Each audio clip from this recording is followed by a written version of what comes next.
ଓଡ଼ିଆ ଆମର ମାତୃଭାଷା।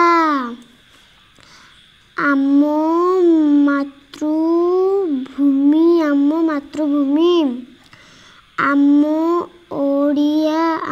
ଓଡ଼ିଶା। ଶୁଣ, ଓଡ଼ିଆ ଆମର ମାତୃଭାଷା। ଏଇ କହିଲୁ ଆମର ଆନ୍ତର୍ଜାତୀୟ ଭାଷା କ'ଣ? ଆନ୍ତର୍ଜାତୀୟ ଭାଷା ଇଂଲିଶ, ଆଉ ଆମର ରାଷ୍ଟ୍ରଭାଷା ହିନ୍ଦୀ। ଭେରି ଗୁଡ୍, ମନେ ରହିଲା ତ? ତାହେଲେ ଆମର ମାତୃଭାଷା କ'ଣ? ଓଡ଼ିଆ। ହେଲେ ମମ୍ମି, ଆମ ମାତୃଭାଷା ସିନା ଓଡ଼ିଆ, ହେଲେ ଆମ ପିତୃଭାଷା କ'ଣ ହେ? ପିତୃଭାଷା କିଛି ନାହିଁ ରେ ମା।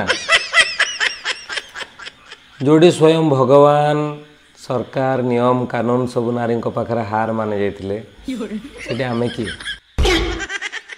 ଆମେ ନାରୀଙ୍କ ଆଗରେ କିଛି କହିବାକୁ ସୁଯୋଗ ପାଇଲେ ସିନା ଆମର ପିତୃଭାଷା ସୃଷ୍ଟି ହେବ। ଆମେ ତ ନାରୀଙ୍କ ଆଗରେ ମୁହଁ ଖୋଲି ପାଇଲୁନି।